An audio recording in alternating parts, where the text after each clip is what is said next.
إن الحمد لله نحمده ونستعينه ونستغفره ونعوذ بالله من شرور أنفسنا ومن سيئات أعمالنا من يهده الله فلا مضل له ومن يضلل فلا هادي له وأشهد أن لا إله إلا الله وحده لا شريك له وأشهد أن محمدا عبده ورسوله أما بعد فإن خير الحديث كتاب الله وخير الهدي هدي محمد صلی اللہ علیہ وعلى آلہ وسلم وشر الأمور محدثاتها وكل محدثة بدعة وكل بدعة ضلالة وكل ضلالة في النار قال الله تبارك وتعالى واتبع سبيل من أناب إلي۔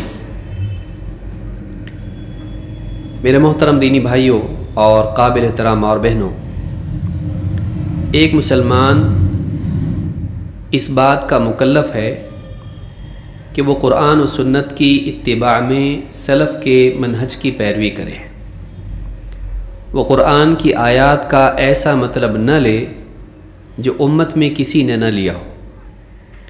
اسی طرح سے قرآن و سنت، نبی صلی اللہ علیہ وسلم کی سنت کی تطبیق میں، اس پر عمل کرنے میں ایسا طریقہ نہ اپنائیں جو سلف نے نہ اپنایا ہو۔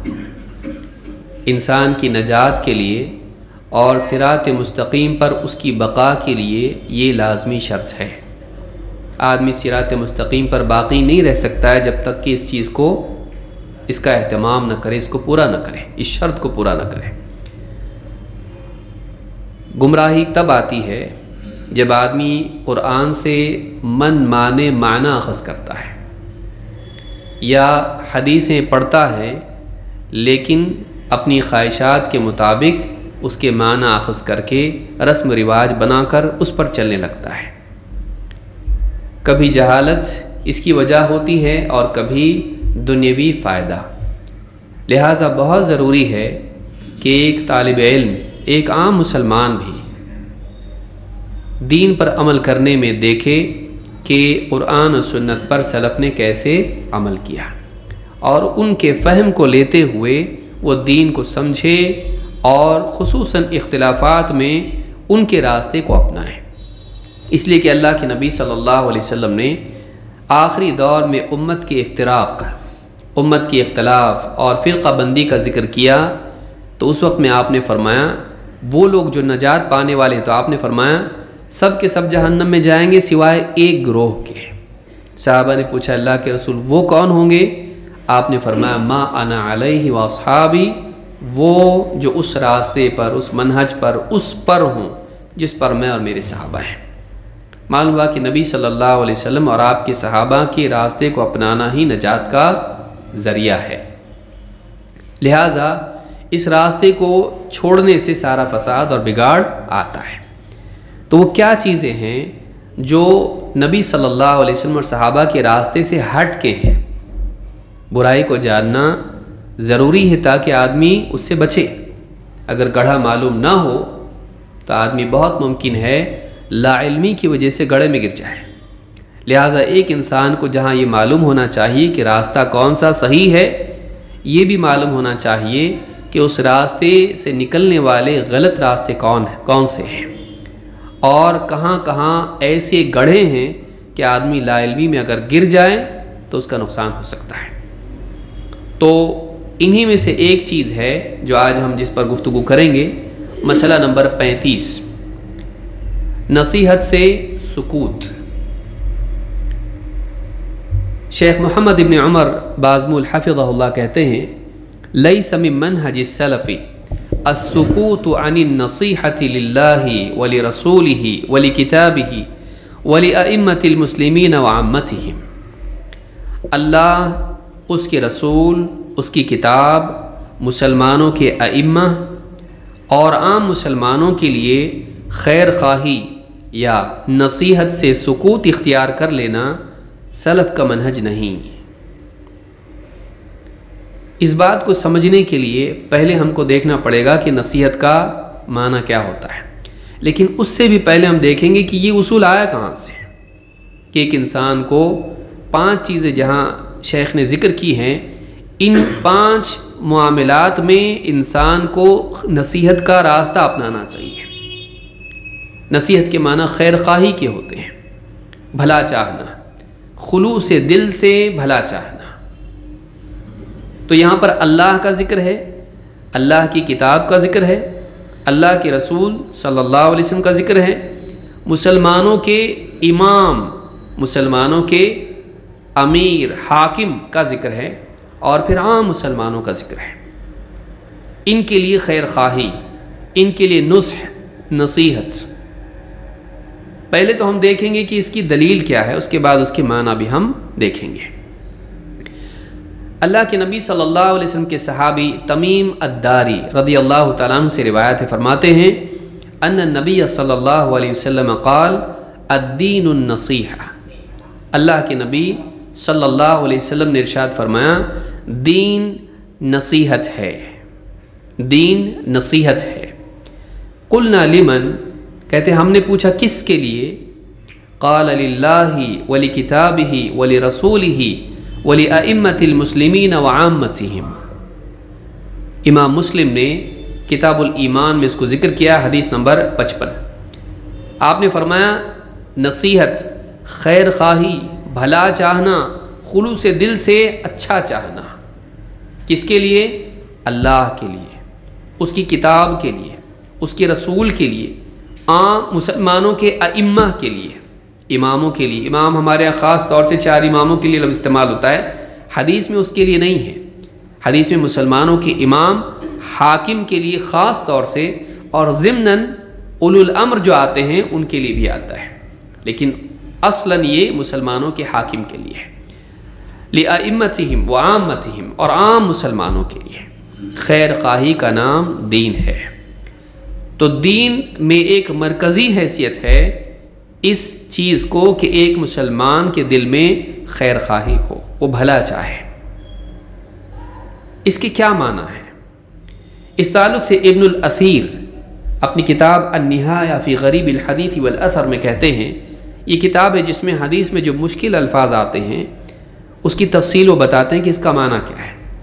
کہتے ہیں النصیحۃ کلمۃ یعبر بها عن جملۃ ہی ارادۃ الخیر للمنصوح له۔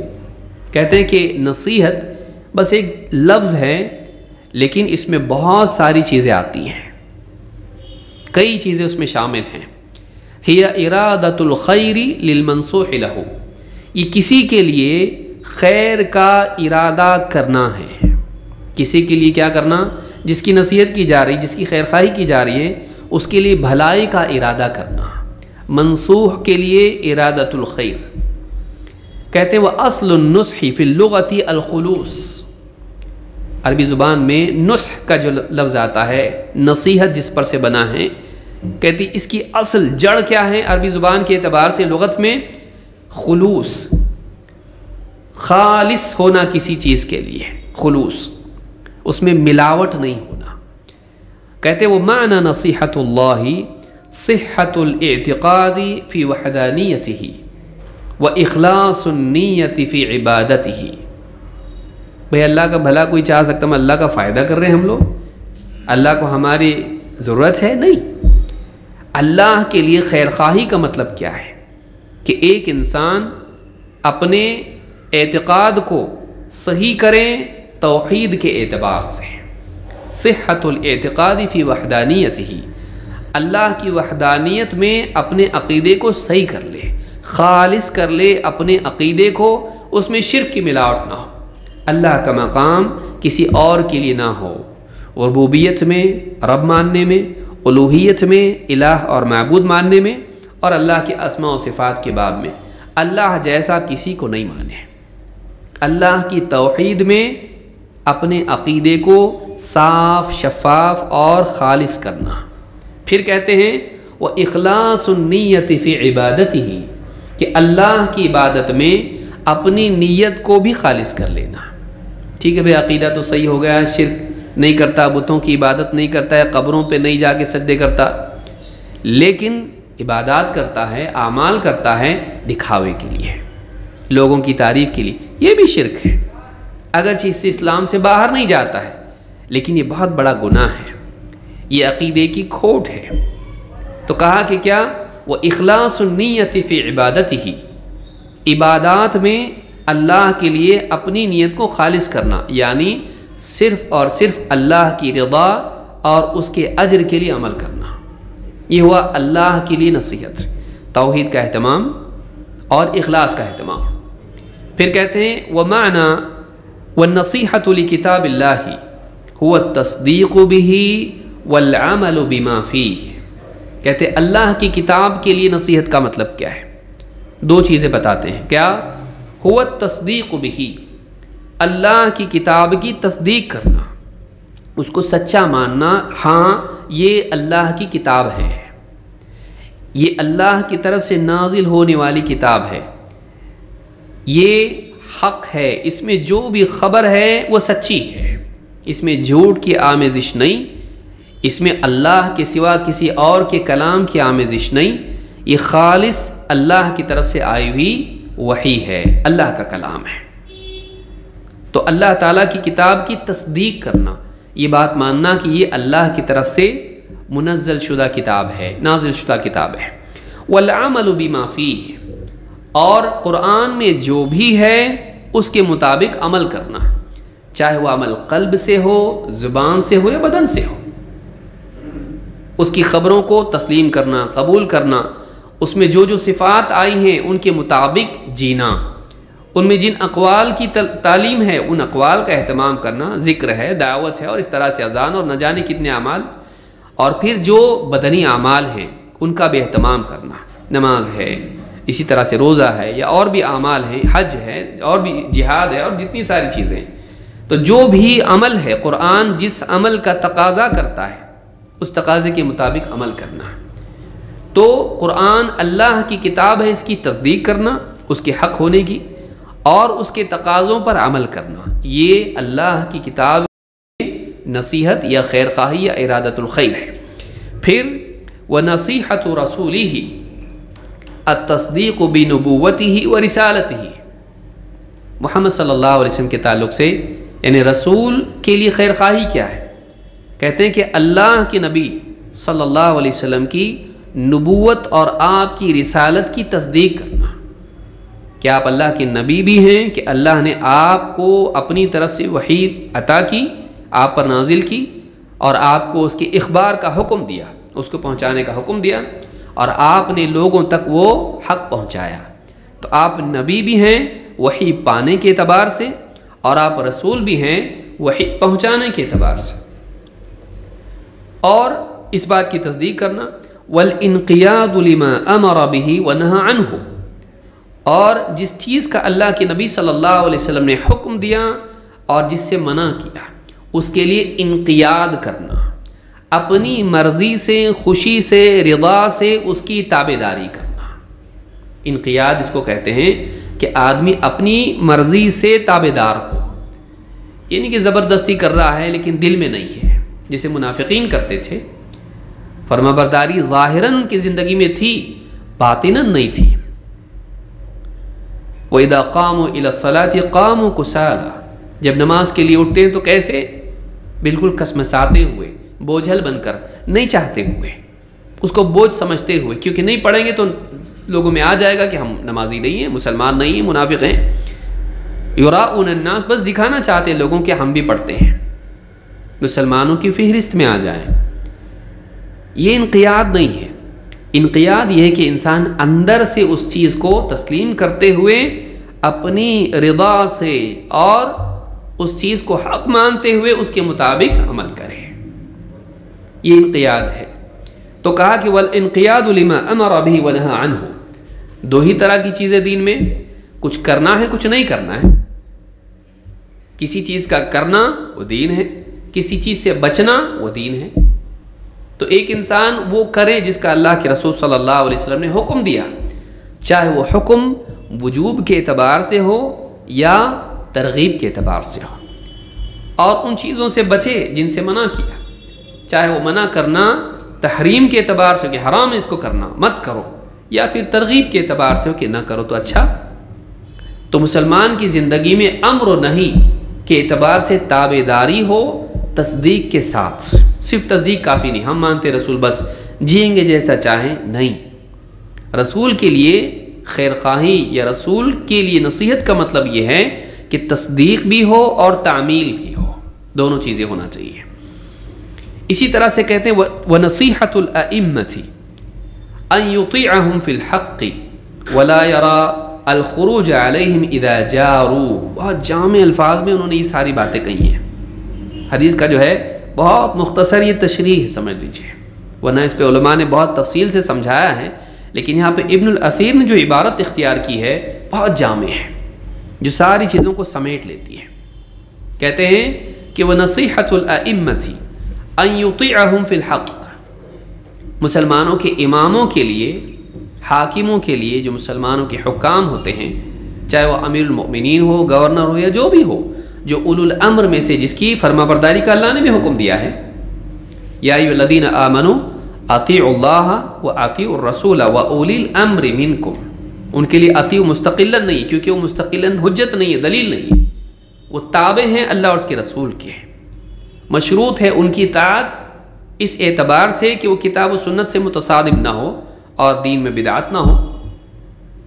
تو کہا کہ وَنَصِيحَةُ الْأَئِمَّةِ أَن يُطِيعَهُمْ فِي الْحَقِّ، مسلمانوں کے ائمہ کے لیے خیر خواہی کا مطلب یہ ہے کہ حق بات میں ان کی اطاعت کرے، حق بات میں ان کی فرما برداری کرے، یعنی یہ مشروط ہے۔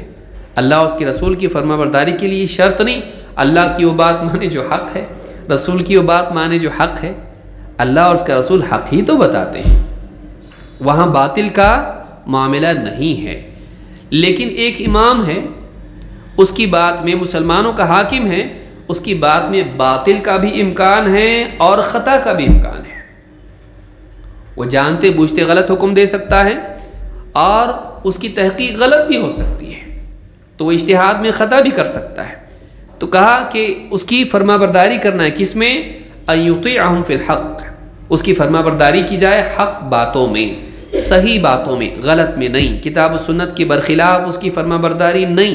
حاکم تو حاکم ماں باپ کی بھی نہیں ہے، ماں باپ کی بھی فرما برداری نہیں، کسی کی فرما برداری نہیں باطل میں ہے۔ اللہ کے نبی صلی اللہ علیہ وسلم نے کیا فرمایا؟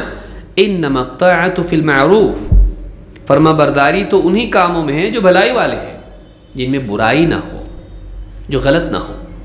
تو کہا کہ وَنَصِيحَةُ الْأَئِمَّةِ أَن يُطِيعَهُمْ فِي الْحَقِّ وَلَا يَرَى الْخُرُوجَ عَلَيْهِمْ إِذَا جَارُوا، اور جب تمہارے امام اور تمہارے حاکم تمہارے خلاف ظلم و جور کریں، تمہارے خلاف ظلم کریں، تب بھی ان کے خلاف خروج نہ کریں۔ آدمی کیا کہتا ہے؟ جب تک ہمارے حاکم اچھے رہیں گے ہم بھی اچھے رہیں گے، جب اگر وہ غلط جائیں گے تو ہم ان کے خلاف بغاوت کریں گے۔ اچھے حالات میں تو کوئی بغاوت نہیں کرتا ہے، بغاوت کب کرتا ہے؟ جب ان کی طرف سے ظلم ہو۔ کہا کہ ظلم بھی کریں تو ان کے خلاف خروج نہیں، ان کے خلاف بغاوت نہیں، سرکشی نہیں، بلکہ وہ ظلم بھی کریں تو ان کی ماتحتی میں رہنا۔ اس لیے کہ علماء نے کہا کہ ظالم حاکم کا ہونا یہ زیادہ بہتر ہے کوئی حاکم نہ ہو اس سے پہلے بھی ہم دیکھ چکے ہیں اس کو۔ کیوں؟ اس لیے کہ پھر کئی ظالم بڑھ جائیں گے۔ وہ اکیلا ظلم کرتا ہے لیکن کئی ظالموں کو روک کے تو رکھتا ہے۔ اگر کوئی قانون نہ ہو، کوئی نظم و ضبط نہ ہو، کوئی سسٹم نہ ہو، تو پھر سارے لوگ جتنے بھی سماج کے اندر جتنے بھی جنگلی جانور ہیں وہ چیر پھاڑ کر کے سب کی جانوں مالوں کو اور عزتوں کو خراب کریں گے۔ تو ایک ظالم بہتر ہے کئی ظالموں سے۔ چوائس اس میں نہیں ہوتی کہ ظالم ہاں یا ظالم نہیں، چوائس اس میں ہوتی کہ ایک ظالم یا پھر کئی ظالم، گلی گلی کوچے کوچے گھر گھر میں ظالم، کوئی سسٹم ہی نہیں، کوئی روکنے والا نہیں۔ حاکم کے ڈر سے کم دوسرے ظالم رکے رہتے ہیں۔ تو اور حاکم ہر ایک تک پہنچ کے تو ظلم نہیں کرتا نا۔ تو یہاں پر یہ بات ہے کہ اگر وہ ظلم بھی کرے تب بھی اس کے خلاف خروج نہ کریں۔ وَنَصِيحَةُ عَامَّةِ الْمُسْلِمِينَ إِرْشَادُهُمْ إِلَى مَصَالِحِهِمْ، عام مسلمانوں کے لیے خیر خواہی کرنے کا مطلب یہ ہے کہ انہیں ان کی مصلحتوں کی طرف رہنمائی کی جائے، ان کو اس سمت میں رہنمائی دی جائے جس میں ان کی بھلائی ہو، جو ان کے لیے مصلحت ہے، جس میں ان کا فائدہ ہو، نفع ہو، ان کے لیے اچھائی ہو، اس میں ان کو کیا دی جائے؟ رہنمائی۔ یہاں جاؤ، یہاں تمہارا فائدہ ہے، یعنی ان کو غلط رہنمائی نہ دی جائے اور ان کو نقصان میں نہ ڈالا جائے، ان کو فائدے میں، خیر میں، اچھائی کی طرف رکھا جائے۔ اب یہ مصلحت دینی اور دنیاوی دونوں ہو جاتی ہے، اور دینی مصلحت مقدم ہوگی دنیاوی پر، کہ اگر وہ سود میں اٹا ہوا ہے، لت پت ہے اور کھا پی رہا ہے، خوش ہے، تو یہ نہیں کہ ہم اس کو کہیں کہ اچھا ہے، اس کے لیے دعا دیں اللہ اور برکت دے، نہیں، بلکہ اس کی رہنمائی کی جائے، اس سے نکل، کیونکہ دنیا میں تو یہ تیرے لیے فائدہ ہے، آخرت میں تیرے نقصان ہے۔ آخرت کی طرف اس کی خیر کی طرف اس کی مصلحت اس میں ہے کہ آخرت کے لیے وہ اس کو چھوڑے، تو اس کو سمجھایا جائے، اس کو نصیحت کی جائے، اگر بے دین ہے تو دیندار بنایا جائے، اگر عقیدہ خراب ہے تو توحید کی تعلیم دی جائے، صحیح عقیدے کی تعلیم دی جائے، اگر گناہوں میں مبتلا ہے تو تقویٰ کی طرف رہنمائی کی جائے، اگر وہ دنیوی اعتبار سے محتاج ہے رہنمائی کا، معاش کے اعتبار سے اس کو نہیں معلوم اچھا میرے لیے کیا ہے، اس اعتبار سے اس کی رہنمائی کی جائے، اگر بیمار ہے تو صحیح ڈاکٹر کی طرف رہنمائی کی جائے، اور رہنمائی سے بہتر یہ ہے کہ ایک انسان اس کا تعاون کرے، اس کی مدد کرے، لیکن کم سے کم ادنا درجہ کیا ہے، اگر خود نہیں کر سکتا ہے تو اس کے لیے رہنمائی تو کرے کہ کم سے کم وہ خود اپنے لیے مصلحت والا راستہ اپنا لے۔ تو یہ کیا ہے؟ یہ 5 چیزیں ہیں جن کے تعلق سے ایک مسلمان کو خیر خواہی کا اہتمام کرنا چاہیے۔ آئیے دیکھتے ہیں اس تعلق سے مزید اور کیا باتیں ہیں۔ اللہ کے جتنے نبی ہوتے ہیں وہ خیر خواہ ہوتے ہیں، بھلا چاہنے والے۔ خیر خواہی کا مطلب کیا ہے؟ بھلا چاہنا، اپنے دل میں کھوٹ نہیں رکھنا، اپنے دل میں بگاڑ نہیں رکھنا، اللہ کے لیے نہیں، کتاب کے لیے نہیں، اللہ کی رسول کے لیے نہیں، اماموں کے لیے نہیں، مسلمانوں کے لیے نہیں، دل میں کھوٹ نہیں رکھنا۔ تو یہ جو چیز ہے یہ دین کی اصل ہے۔ الدین النصیحہ، آپ نے کہا دین تو نصیحت ہی ہے، دین تو یہی کہ آدمی اپنے دل کو کھوٹ سے پاک کرے، کس کے لیے؟ اللہ کے لیے، کتاب کے لیے، رسول کے لیے، اماموں کے لیے اور مسلمانوں کے لیے۔ سارے نبی خیر خواہ ہوتے ہیں، بھلا چاہنے والے، اپنی قوم کا، انسانیت کا۔ اللہ تعالیٰ نے قرآن کریم میں فرمایا وَإِلَىٰ عَادٍ أَخَاهُمْ هُودًا، ہم نے قوم عاد کی طرف ان کے بھائی ہود کو بھیجا رہنمائی کے لیے، نبی اور رسول بنا کر۔ قال یا قوم اعبدوا اللہ ما لکم من الہ غیرہ افلا تتقون، حضرت ہود علیہ السلام نے ان سے کہا، قوم سے کہا، اے میری قوم، یا قوم اعبدوا اللہ، اللہ کی عبادت کرو، اللہ ہی کی عبادت کرو، ما لکم من الہ غیرہ، اللہ کے سوا تمہارا کوئی معبود نہیں ہے، اللہ کے سوا اور کوئی نہیں ہے جو عبادت کے کا حقدار ہو، معبود بننے کا حقدار ہو، تمہارا کوئی واقعی معبود نہیں سوائے اللہ کے۔ افلا تتقون، کیا تم پرہیزگاری اختیار نہیں کرو گے؟ یعنی دونوں چیزیں آگی دعوت میں، توحید کی دعوت بھی دی اور عملی سطح پر پرہیزگاری کی بھی دعوت دی، یا توحید کی دعوت دے کر شرک سے ڈرایا اور شرک کے بارے میں کہا تم ڈرتے نہیں، شرک کرنے سے تم ڈرتے نہیں۔ افلا تتقون قال الملأ الذین کفروا من قومہ، ان کی قوم کے جو سردار قسم کے لوگ تھے، ہر قوم میں کچھ بڑے لوگ ہوتے ہیں، تو کہا کہ ان کی قوم کے جو رئیس یا سردار قسم کے لوگ تھے انہوں نے کہا، قال الملأ الذین کفروا من قومہ، ان کی قوم میں سے جو کفر کرنے والے سردار تھے ان لوگوں نے کہا، انا لنراک فی سفاہۃ، کہا کہ ہم دیکھتے ہیں، ہم کو دکھائی دے رہا کہ تم نادانی میں مبتلا ہو، ایک نئی چیز لے کر آ گئے، جو چل رہا ہے رواج، شرک والا دین جو قوم میں چل رہا ہے اس کے خلاف تم دعوت دے رہے ہو، ہم کو لگ رہا ہے کہ ہم کو دکھائی دے رہا ہے تم نادان ہو، سفاہتین، تم سفاہت بے وقوفی میں مبتلا ہو، کیا بے وقوفی کر رہے ہو؟ سماج سے ہٹ کے ایک نیا دین پیش کر رہے ہو۔ انا لنراک فی سفاہۃ، ہم دیکھ رہے ہیں کہ تم بے وقوفی میں جا پہنچے ہو، وَإِنَّا لَنَظُنُّكَ مِنَ الْكَاذِبِينَ، کہ ہمیں لگتا ہے کہ تم جھوٹ بول رہے ہو، ہمیں لگتا ہے کہ تم جھوٹ بول رہے ہو۔ قَالَ يَا قَوْمِ لَيْسَ بِي سَفَاهَةٌ، کہا کہ اے میری قوم، میں کسی بیوقوفی یا نادانی میں مبتلا نہیں ہوں، وَلَكِنِّي رَسُولٌ مِّن رَّبِّ الْعَالَمِينَ، بلکہ میں رب العالمین کی طرف سے رسول بنا کر بھیجا گیا ہوں۔ یہ جو باتیں میں کر رہا ہوں یہ بیوقوفی کی بڑبڑاہٹ نہیں ہے، یہ اللہ کا پیغام ہے جو تم کو پہنچا رہا ہوں۔ میری عقل خراب نہیں ہوئی ہے، بلکہ میں اللہ کی طرف سے ایک پیغام تم کو پہنچا رہا ہوں۔ ابلغکم رسالات ربی، میں اپنے رب کے پیغامات تم کو پہنچا رہا ہوں۔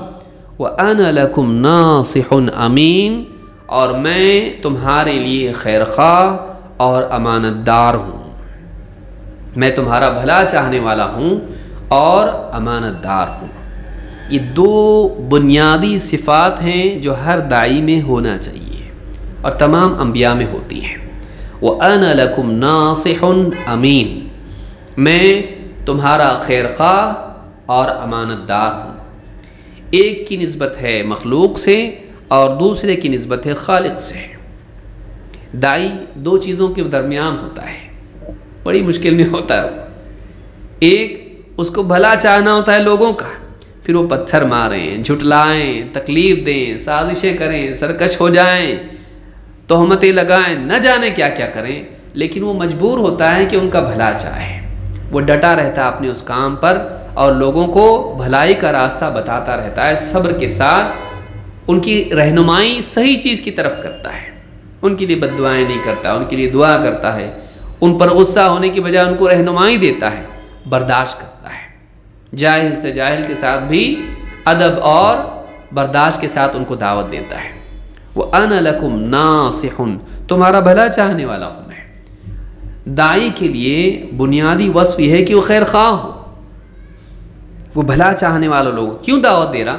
ان کا بھلا چاہتا ہے، ان کو ہرانا نہیں چاہتا، ان کو ذلیل نہیں کرنا چاہتا، بلکہ ان کا بھلا چاہتا ہے کہ اس کا بھلا ہو جائے، آخرت میں خاص طور سے اور دنیا میں بھی۔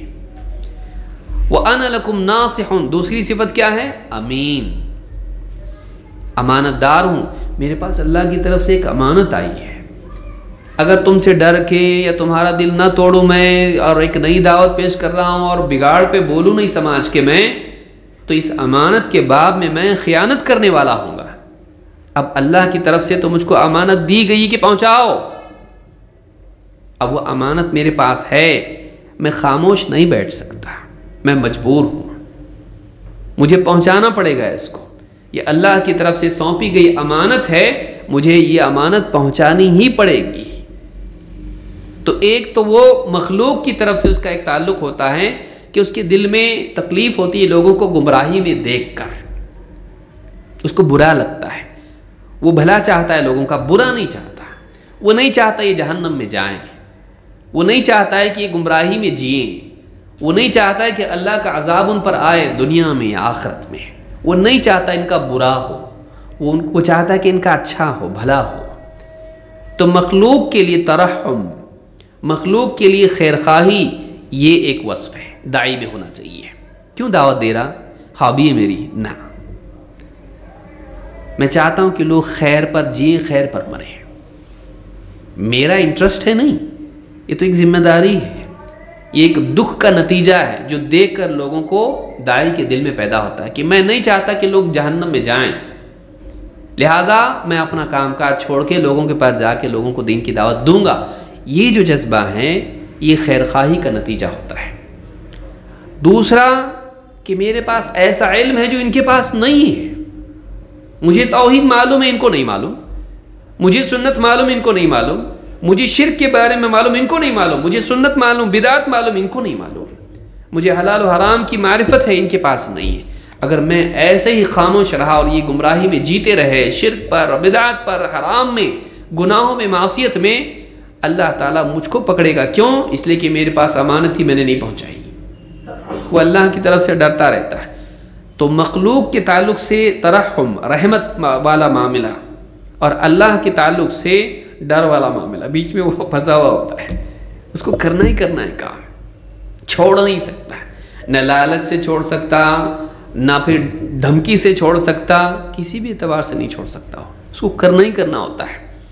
لالچ مخلوق کی نہیں کی تو لالچ، چھوڑ دے، ہم تجھ کو سردار بناتے، مال دیتے، تجھ کو دنیا کا دیتے، اس سے اچھا اللہ کے پاس ملنے والا ہے۔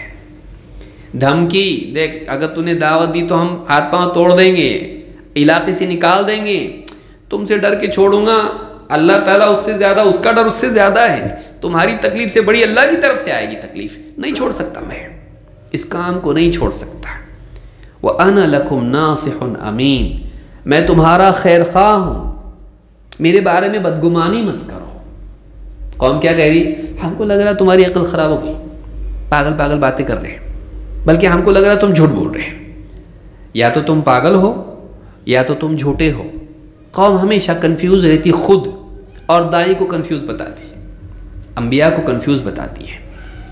تو کہا کہ میں نہ میری عقل خراب ہوئی ہے اور نہ میں جھوٹ بول کے تم کو دھوکہ دے رہا ہوں، میں تو تمہارا بھلا چاہنے والا ہوں، ایک امانت اللہ کی طرف سے آئی اس لیے تم کو پہنچا رہا ہوں۔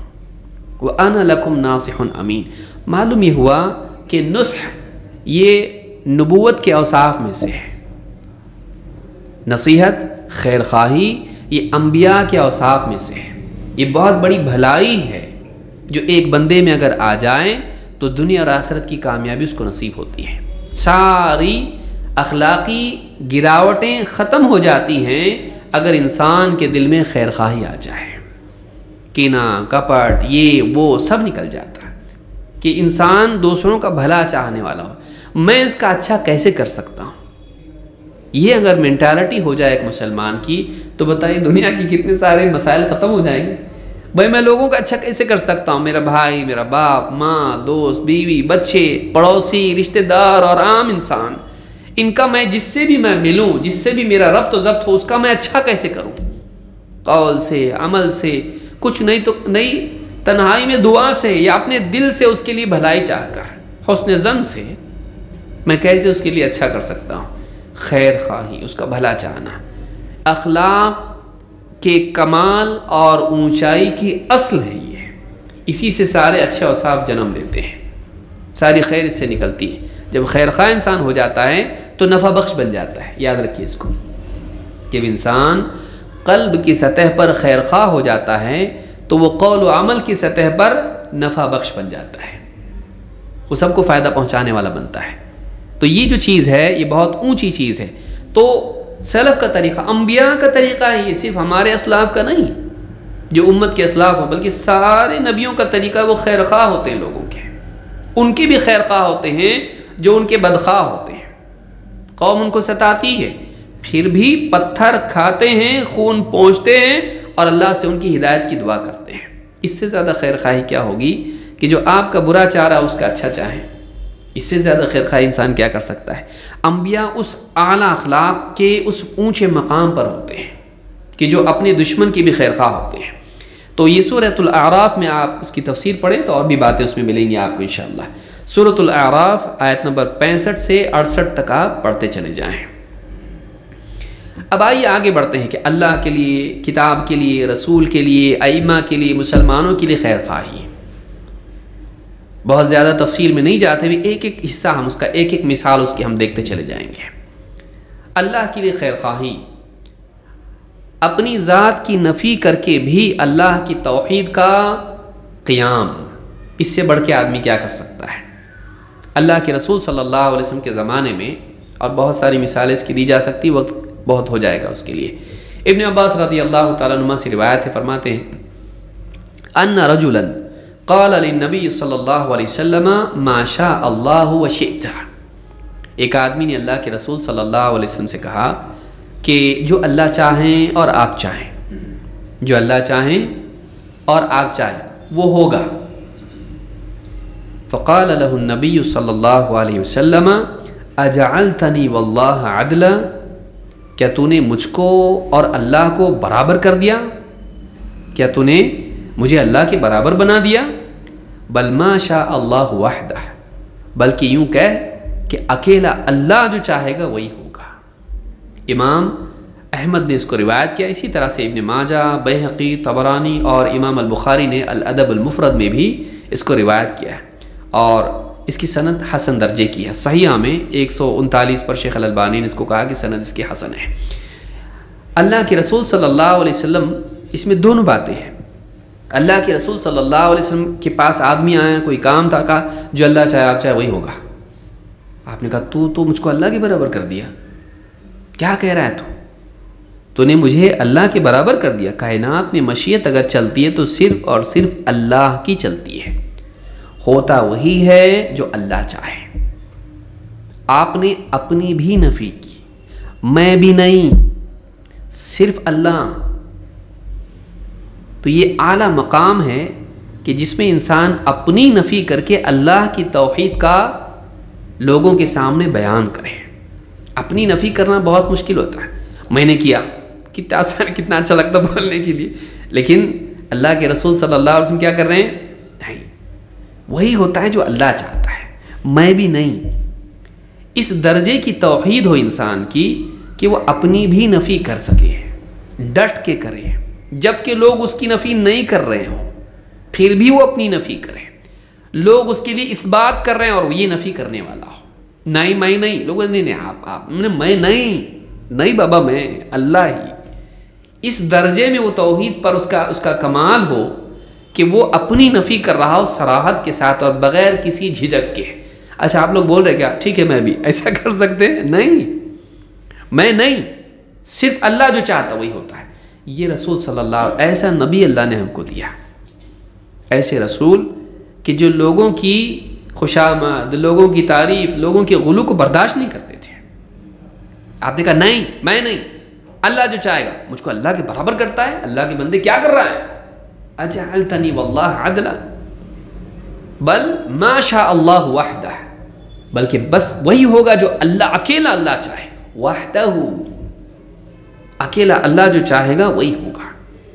تو کمال درجے میں اب یہاں پر دوسرا پہلو بھی آپ دیکھیے نصیحت کا، اللہ کے باب میں لوگوں کو نصیحت کرنا، کہ آپ کے اطراف جو لوگ ہیں ان کے اندر اگر کوئی ایسی چیز آئے کہ حالانکہ یہ کفر والا جملہ نہیں ہے، مشیت رسول کی بولنا ہی چاہیے تھا کہ ما شاء اللہ ثم ما شئت، ثم کے ساتھ اگر بولتے ہیں پھر اس کے بعد جو آپ چاہیں، کیونکہ یہ بھی تو مشیت ہے نا، لمن شاء منکم ان یستقیم، تو اللہ نے مشیت بندوں کی بھی ذکر کی ہے، لیکن اللہ کی مشیت کے برابر بندے کی مشیت نہیں ہے۔ مشیت کا مطلب ہوتا ہے چاہنا، اللہ کا چاہنا، بندے کا چاہنا ایک لیول پر ہے نہیں، اللہ کا چاہنا اصل ہے، اس کے تابع، اس کے ماتحت اور محدود دائرے میں بندے کا چاہنا ہے، بندے کی چاہت کی نفی نہیں ہے۔ لیکن اللہ کے نبی صلی اللہ علیہ وسلم جو ڈانٹا، وہ کیوں ڈانٹا؟ اللہ کے برابر، اللہ اور آپ، پہلے اللہ پھر میں۔ تو یہ جو تابع کرنا ہے، آپ نے اصلاح کی لوگوں کی، اس آدمی کو نصیحت کی۔ لیکن یہ روایت میں نے خاص اس لیے ذکر کی ہے، ایسے آدمی کو ٹوکنا بہت مشکل ہوتا ہے جو آپ کی تعریف کرنا غلط چیز میں، آدمی ہضم کر جاتا ہے اس کو، کہاں دل توڑنا ہے اس کا بھائی، لیکن وہ غلو کر رہا ہے، وہ غلو کر رہا ہے۔ کتنے بابا اور کتنے پیر آپ نے دیکھے ہوں گے کہ ان کے مرید غلو میں، ان کی تعریف میں بڑھ جاتے ہیں، لیکن اللہ کی توحید کی غیرت اتنی نہیں ہوتی ہے کہ وہ ان کو ٹوک پائے۔ مخالف کی غلطی بتانا بہت آسان ہے، ویسے بھی اس پر تو تردید ہوتی ہی رہتی ہے، لیکن جو آپ کا محبت کرنے والا ہے، آپ کی عزت کرنے والا ہے، آپ کو چاہتا ہے، اس کو ٹوک کے اس کا دل توڑنا بڑا مشکل ہوتا ہے۔ حق کی محبت اور حق کے باب میں اور توحید کے باب میں غیرت کا تقاضا یہ ہے کہ آدمی یہ نہ دیکھے کہ کسی کو اچھا لگے گا، برا لگے گا، وہ آدمی بولے نہیں تیرا تو غلط بول رہا، دیکھ تیرے عقیدے میں کھوٹ ہے، صحیح کر اپنا عقیدہ، برا لگتا ہے۔ لہٰذا جو بہت سارے لوگ ایسے ہوتے ہیں، رشتہ داریوں میں بولنا مشکل ہوتا ہے توحید کی بات، پڑوسیوں میں بولنا مشکل ہوتا ہے، بزنس پارٹنر کو بتانا مشکل ہوتا ہے، کیوں؟ کچھ نہ کچھ رشتہ ہے، ایک مروت کا پردہ درمیان میں، وہ پھاڑنا نہیں چاہتا آدمی۔ تم اپنی جگہ اچھے، ہم اپنی جگہ اچھے، مل کے بھائی بھائی، دوست دوست، ہاں اچھے رہیں گے، ٹوکتا نہیں کبھی۔ توحید کے باب میں خیر خواہی یہ ہے کہ ایک انسان ایسی چیز کو برداشت نہ کرے جو اللہ کے باب میں اللہ کی شان میں گستاخی ہو۔ توحید کے معاملے میں کمپرومائز نہیں، اس کے معاملے میں مداہنت نہیں، ایڈجسٹمنٹ نہیں۔ اس لیے آپ نے دیکھا وہ آدمی تعریف ہی کر رہا نا آپ کی، کتنی محبت سے بولے اللہ چاہے آپ کتنا بڑا مقام دے رہا آپ کو، لیکن آپ نے اس کو قبول نہیں کیا بلکہ اس کو ٹوکا، نہیں کیا کر رہا ہے تو، اللہ کے برابر کرتا ہوں اس کو، بلکہ یوں کہے جو اکیلا اللہ چاہے۔ یہ اعلیٰ مقام ہے خیر خواہی کا۔ یہ نہ صرف اللہ کے باب میں خیر خواہی ہے بلکہ بندوں کے لیے بھی ہے کہ وہ غلط عقیدے پہ اس کی اصلاح کرو، اس کو جینے مت دو ایسا۔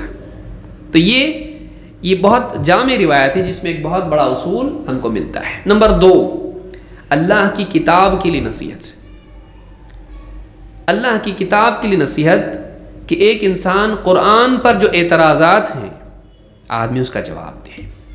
اسلام کے دشمن قرآن کے بارے میں جو بدتمیزی والی باتیں کر رہے ہیں، علمی بنیادوں پر آدمی اس کا جواب دے، قرآن سے اس کو محبت ہو، قرآن کے برابر کسی اور کتاب کو نہیں مانتا ہو، قرآن کی آیات کو اپنے سینے میں جگہ دے، اس پر یقین کرے، اس کی جو اخبار ہیں ان پر یقین کرے، اور اس میں جو اوصاف بیان کیے ہیں ان سے متصف ہونے کی کوشش کرے، اس کے مختلف مقامات پر قلب کے جذبات سے اس کا جواب دے، خوف کی آیتوں پر ڈرے، رحمت کی آیتوں پر امید رکھے، دعا کرے اللہ سے، اور جو اس کے اوامر ہیں ان کا پاس و لحاظ کرے، جو نواہی یا مناہی ہیں ان سے اپنے آپ کو بچائے، قرآن کو حفظ کرے، اس کی تعلیم اس کا سیکھے، اس کو سکھائیں۔ یہ قرآن کے باب میں بھلا چاہنا ہے، خیر خواہی ہے، اور خاص طور سے جو قرآن کے حاملین ہیں ان کو نصیحت کریں، کیونکہ یہی تو ہے جو قرآن کا برتن ہے، علم کا برتن ہے، انہی سے ایک سے دوسرے میں یہ منتقل ہوتا رہے گا نسل در نسل۔ ایک صحابی ہیں حذیفہ رضی اللہ تعالیٰ عنہ، معروف صحابی ہیں، رازدار اللہ کے رسول صلی اللہ علیہ وسلم کے، کہتے ہیں کہ لوگ اللہ کے رسول صلی اللہ علیہ وسلم سے خیر کی بابت پوچھتے تھے، میں شر کی باتیں پوچھتا تھا، کیوں؟ مخافت ان یدرکنی، اس ڈر سے کہ کہیں شر مجھ کو آ نہ دبوچے، کہیں ایسا نہ ہو کہ شر مجھ پر آ پڑے، کہیں شر میں مبتلا ہو جاؤں، ایسا نہ ہو، اس کے لیے کہ میں معلوم کرتا تھا کیا شر ہے، کون کون سے فتنے ہیں، تاکہ میں بچوں ان سے۔ تو شر کا جاننا بھی علم ہے، شرط یہ ہے کہ آدمی کا مقصود اس سے بچنا ہو۔ تو کہا کہ حذیفہ رضی اللہ عنہ سے روایت ہے، ابن ابی شیبہ کی روایت میں ہے، کان یدخل المسجد فیقف علی الحلق، مسجد میں جاتے اور جب دیکھتے کہ قرآن کے حلقے لگے ہوئے ہیں، قراء یا حفاظ یا قرآن کے علم رکھنے والے لوگ بیٹھے ہوئے قرآن کا مذاکرہ کر رہے ہیں، تو جاتے ان کے پاس اور کہتے، فیقول یا معشر القراء، اے قاریوں کی جماعت۔ قراء اس زمانے میں ویسے استعمال نہیں ہوتا تھا جیسا ہمارے زمانے میں استعمال ہوتا ہے۔ ہمارے زمانے میں قاری کس کو کہتے ہیں کہ جو قرآن بہت اچھا پڑھتا، تجوید سے پڑھتا ہے، آواز بھی بہت اچھی ہے اور ترنم سے پڑھتا ہے اور بہت اچھا پڑھتا ہے قرآن، ہمارے یہاں قاری اس کو کہتے ہیں۔ اس زمانے میں قاری اس کو نہیں کہتے تھے، اس زمانے میں قاری کہتے تھے جو قرآن کو اچھا پڑھتا ہے اور قرآن پر اچھی طرح سے عمل کرتا ہے، قرآن کا گہرا علم رکھتا ہے، اس کی احکام جانتا ہے، اس کے امثال جانتا ہے، اس کے اخبار جانتا ہے، اس کی تفسیر جانتا ہے۔ قاری اس کو کہتے تھے جو قرآن کا گہرا علم رکھتا ہے، جو صرف اچھے سے پڑھتا نہیں، سمجھتا ہے اس کو۔ تو ان کے حلقے پر گئے اور کہا، یا معشر القراء استقیموا، استقامت اختیار کرو۔ عربی زبان میں اور قرآن و سنت کی اصطلاح میں استقامت کس کو کہتے ہیں؟ استقامت کا مطلب ہوتا ہے ٹیڑھے پن سے بچ کے سیدھے چلنا، نہ دائیں جانا نہ بائیں۔ ثبات ایک الگ چیز ہے، استقامت الگ ہے۔ ثبات یا ثابت قدمی جس کو ہم کہتے ہیں، ڈٹے رہنا، جمے رہنا، چھوڑنا نہیں۔ لیکن استقامت کہتے ہیں مڑنا نہیں۔ ثبات ہے چھوڑنا نہیں، اور استقامت ہے مڑنا نہیں، ٹیڑھے نہیں جانا، سیدھے چلنا، نہ کوتاہی کرنا، نہ غلو کرنا، نہ افراط کرنا، نہ تفرید کرنا۔ کہتے ہیں یا معاشر القراء استقیموا، اے قاریوں کی جماعت، استقیموا، استقامت اختیار کرو، سیدھے قائم رہو۔ فقد سبقتم سبقا بعیدا، فقد سبقتم سبقا بعیدا، یہ دور اول کے لوگ ہیں۔ ابن حجر کہتے ہیں کہ ان کو اس لیے کہا کیونکہ یہ سب سے پہلا طبقہ ہے۔ کہتے ہیں سبق فقد سبقتم سبقا بعیدا، کیا مطلب ہے؟ تم بہت آگے نکل گئے ہو لوگوں سے، باقی امت تمہارے بعد آنے والی ہے۔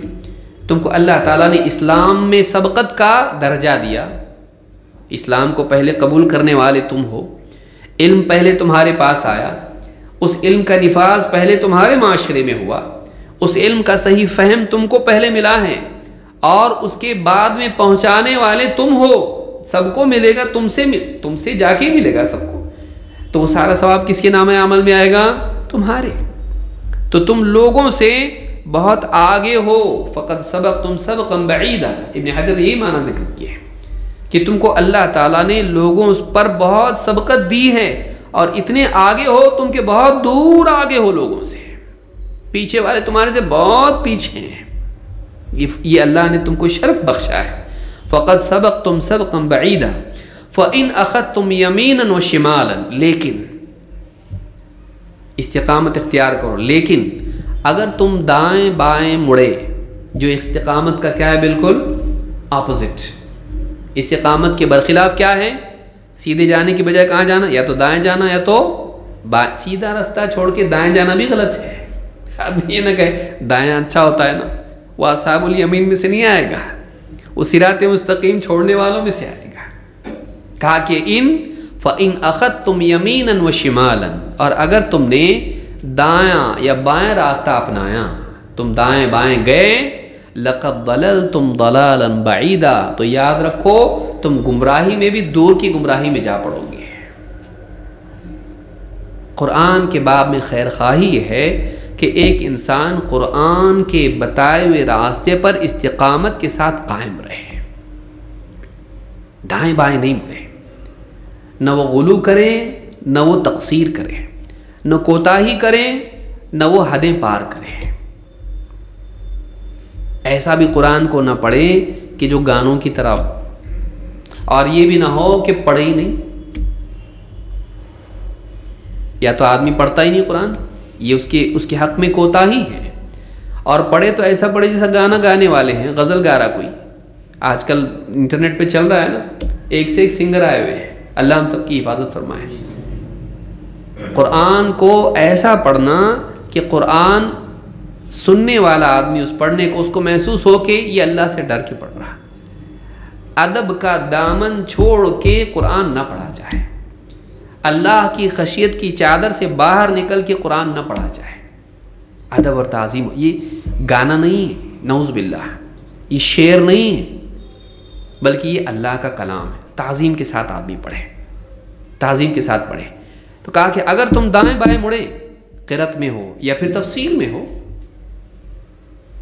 کہ ایک آدمی اتنا زیادہ سخت ہو کہ قرآن کے بارے میں نبی صلی اللہ علیہ وسلم کی تشریحات کو بھی قبول نہ کرے، نہیں قرآن میں نہیں تو ہم نہیں مانتے، حالانکہ رسول صلی اللہ علیہ وسلم نے قرآن کی اس آیت پر ایسے عمل کیا، وہ اس کو بھی نہیں لے رہا، بس قرآن چاہیے، قرآن کافی ہمارے لیے، اتنا قرآن والا، اور نام بھی رکھ لیا اپنا کیا؟ اہل القرآن، جبکہ اہل القرآن ان کو بولنا صحیح نہیں ہے، جائز نہیں ان کو بولنا، وہ منکرین حدیث ہیں، کیونکہ اہل القرآن کا حدیث میں لفظ آیا ان کے لیے نہیں آیا، قرآن کے حق ادا کرنے والوں کے لیے آیا، پڑھنے اور عمل کرنے کے اعتبار سے، وہ اہل قرآن تھوڑی نہ ہوئے، وہ منکرین حدیث ہیں۔ اتنا زیادہ قرآن کہ پھر نبوی تشریحات کو بھی قبول نہ کرے، اور اگر آگے بڑھے تو اتنا آگے بڑھ جائے کہ قرآن میں اپنی رائے سے جو جی میں آئے کہنے لگ جائے، جو جی میں آئے قرآن کی تفسیر کرے، اپنی عقل سے جو چاہے کہنے لگ جائے، فلموں سے بھی تشریح کرنے لگ جائے۔ موسیٰ علیہ السلام اور خضر کا واقعہ سمجھانے کے لیے ایونجرز کے بارے میں بتانے لگے، کیسا ہول کر کے اس میں سے گئی مچھلی، دیکھو ویسا گئی۔ کیا ہے یہ طریقہ؟ فلموں کی بتا کے قرآن کے بارے میں بتائے گا تو شرم نہیں آتی؟ نہیں معلوم تو آدمی بولے نہیں معلوم، اور جو تفسیر سلف نے بتائی ہے اس سے باہر نہ نکلے، حتیٰ کہ سائنس کے بارے میں بھی تھوڑا سنبھال کے ہونا چاہیے کہ یہ نہ ہو کہ سائنس سے تفسیر کرنا شروع کر دے. سائنس کی تھیوری آج کچھ ہے، کل کو سائنس کی وہ تھیوری غلط ثابت ہو گئی تو قرآن غلط ثابت نہ ہو جائے ہماری جہالت کی وجہ سے کہ ہم نے سمجھا یہ قرآن میں یہی ہے، تیرا فہم ہے وہ نہیں تھا، وہ کل معلوم پڑا کہ وہ تھیوری پوری غلط تھی، اب تو نے تو پوری زندگی لگا دی اس کو صحیح ثابت کرنے میں، یہ دیکھو قرآن میں ہے یہ، اب بولے دیکھو قرآن میں ہے لیکن غلط ہوا نا، یہ تو قرآن بھی غلط ہوا، نعوذ باللہ. اتنا زیادہ پھر تفسیر میں آگے نکل جائے کہ پھر اپنی رائے سے قرآن میں کہنے لگ جائے، یہ بھی نہیں ہونا چاہیے. تو قرآن کا حق ادا کرنا کیا ہے، قرآن کی خیر خواہی کیا ہے؟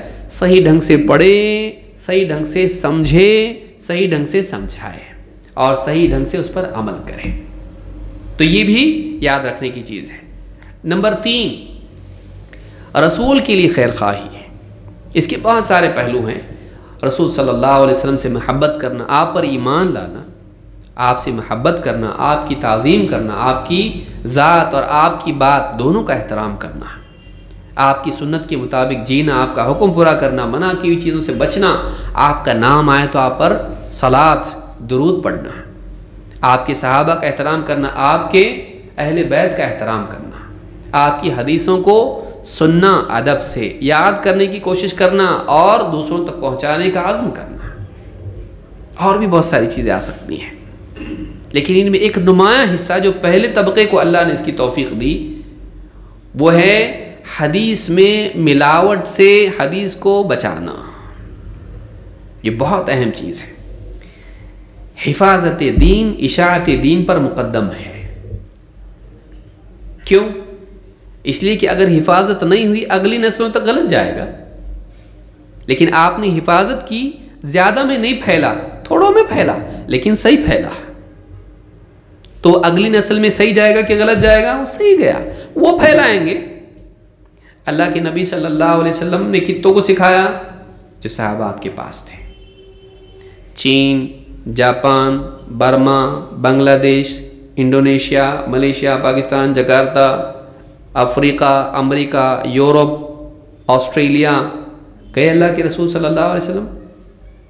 بہت کچھ علاقوں میں آپ نے سفر کیا، لیکن جو طبقہ آپ کے پاس تھا آپ نے ان کو پختہ بنایا، ان کا مزاج بنایا. اپنی طرف سے نہیں بولنا، ملنے نہیں دینا.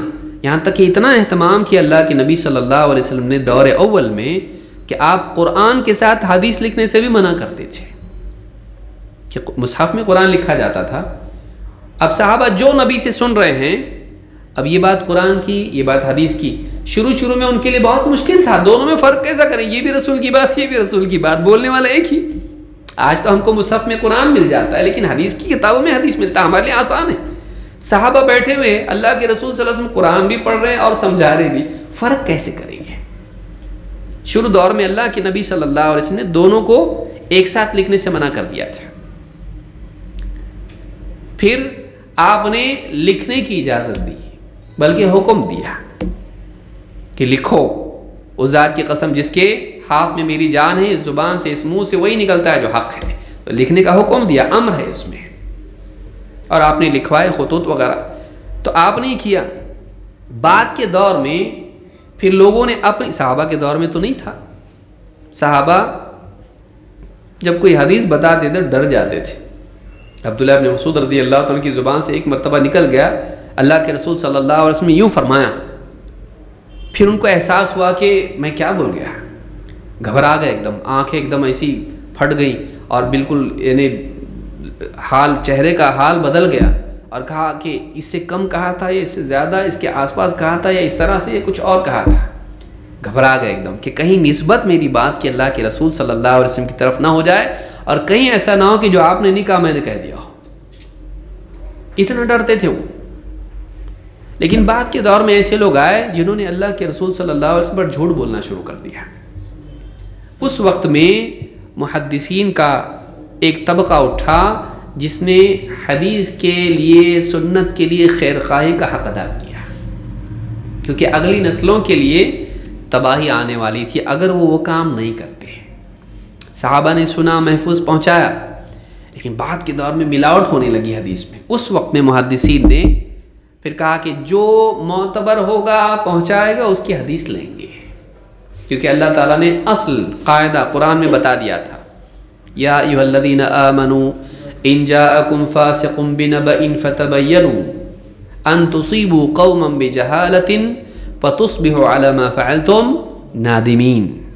اے ایمان والو، اگر کوئی فاسق تمہارے پاس کوئی خبر لے کر آئیں تو اس کی خوب تحقیق کر لو، کہیں ایسا نہ ہو کہ نادانی میں تم کسی قوم کو نقصان پہنچا دو اور بعد میں اپنے کیے پر پچھتاتے رہ جاؤ۔ محدثین نے کہا کہ دیکھو، قوم کو نقصان پہنچائیں گے اگر خبر ویریفائی نہیں کیے تو یہ تو پوری امت کو اور دین کو نقصان ہو جائے گا، اگر ویریفائی نبی کی خبر ہے کہ نہیں کیے تو اگلی نسلوں تک اس کا ضرر جائے گا۔ لہٰذا احادیث کی تحقیق کرو۔ اس کے لیے بیس کیا ہے؟ بات کی تحقیق سے پہلے ذات کی تحقیق۔ لانے والا کون ہے؟ کیونکہ اللہ کے نبی صلی اللہ علیہ وسلم پہلے کہہ چکے تھے کہ بعد کے دور میں یاتی فی آخر الزمان دجالون کذابون یأتونکم من الاحادیث بما لم تسمعوا انتم وآباؤکم فإیاکم وإیاہم لا یفتنونکم ولا یضلونکم۔ بعد کے دور میں ایسے لوگ آئیں گے جو دجال، دھوکے باز ہوں گے، کذاب، جھوٹے ہوں گے، تمہارے پاس ایسی ایسی باتیں لے کر آئیں گے جو نہ تم نے سنی ہوگی نہ تم سے پہلے باپ دادا نے سنی ہوگی۔ تو خبردار ان سے بچ کے رہنا، کہیں ایسا نہ ہو کہ تمہیں فتنے میں ڈال دیں، کنفیوز کر دیں، گمراہ کر دیں، کہیں فتنے میں نہ ڈال دیں کہ دین کے بارے میں تذبذب میں پڑ جاؤ، یا پھر ایسا نہ ہو کہ تم اسے مان لو اور گمراہ ہو جاؤ۔ لا یضلونکم، تمہیں بھٹکا نہ دیں۔ تو ایسے لوگ آئیں گے جو ایسا تم کو گمراہ کر سکتے ہیں، ایسی باتیں پیش کریں گے جو تم سے پہلے سلف نے نہیں سنی ہوگی، بیچ میں سے کہیں سے تو بھی آئی، وہ اوپر سے نہیں آئی، نبی سے شروع ہوئی، پھر صحابہ، تابعین، تبع تابعین، تو مطلب اوپر سے آ رہی ہے، وہ علم والوں میں آ رہی ہے، کہیں تھی نہیں اوپر، بیچ میں سے ہی آ رہی، تو یہ کیا ہو گیا؟ جھوٹ۔ ایسی باتیں لائیں گے جو پہلوں نے نہیں سنی ہوگی۔ جاہلوں کی بات نہیں ہو رہی ہے کہ ہم تو بولتے ہم تو سنے ہی نہیں، علم والوں نے نہیں سنی ہوگی، اہل حق نے نہیں سنی ہوگی، کسی نے بھی نہیں سنی، نیا آیا بیچ میں سے، خبردار ان سے بچ کے رہو۔ تو علماء نے کہا دیکھو ایسے لوگوں سے بچنے کا حکم کون دیا؟ اللہ کے۔ تو ہم کو چیک کرنا پڑے گا کون دجال ہے، کون کذاب ہے کہ نہیں ان میں سے، اس لیے رجال کو چیک کرنا پڑے گا کہ کہیں یہ دجال تو نہیں، کہیں یہ کذاب تو نہیں۔ اس سے بچنے کا حکم ہم کو ہمارے نبی نے دیا ہے، تو ہم چیک کریں گے لوگوں کو اور دیکھیں گے کون جھوٹا ہے کون نہیں ہے، کون معتبر ہے کون معتبر نہیں ہے، کون فاسق ہے کون صالح ہے، چیک کرنا شروع کیا۔ اور پھر کہا کہ یہ معتبر ہے، یہ معتبر نہیں، یہ ثقہ ہے، یہ ضعیف ہے، یہ منکر الحدیث ہے، یہ فلاں ہے، یہ دجال ہے، کذاب ہے، جھوٹا ہے۔ اس وقت کے جو لوگ تھے بھولے بھالے، سب کا بھلا چاہنے والے، بعض نیک لوگ ہوتے ہیں لیکن عقل مند نہیں ہوتے۔ دنیا میں خالی نیک ہونا کافی ہے، نیک ہونے کے ساتھ سمجھدار بھی ہونا چاہیے، دین کے معاملے میں خاص طور سے، ورنہ بھولا بھالا آدمی کوئی بھی بیوقوف بنائے گا اس کو نہیں، سمجھدار ہونا چاہیے۔ محدثین بہت سمجھدار لوگ تھے کیونکہ وہ نبوی حکمت سے ان کے قلوب معمور تھے۔ یعلمہم الکتاب والحکمہ، وہ حکمت والے نہیں ہوں گے تو پھر کون ہوگا؟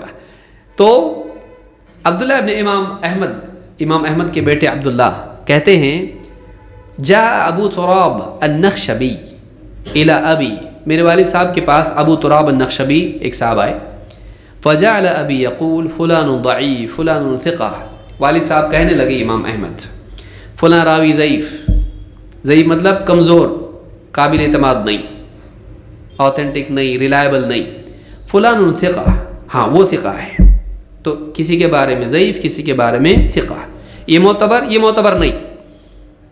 فقال ابو تراب یا شیخ لا تغتب العلماء، ابو تراب نے کیا کہا؟ شیخ صاحب علماء کی غیبت مت کرو، مطلب اتنی ساری حدیثیں بیان کی تو عالم ہی ہوا نا، علماء کی غیبت کر رہے ہیں آپ، ضعیف بول رہے اتنے بڑے آدمی کو جس کے پاس اتنی ساری حدیثیں ہیں، کہہ رہے وہ معتبر ہی نہیں، تو علماء کی غیبت مت کرو۔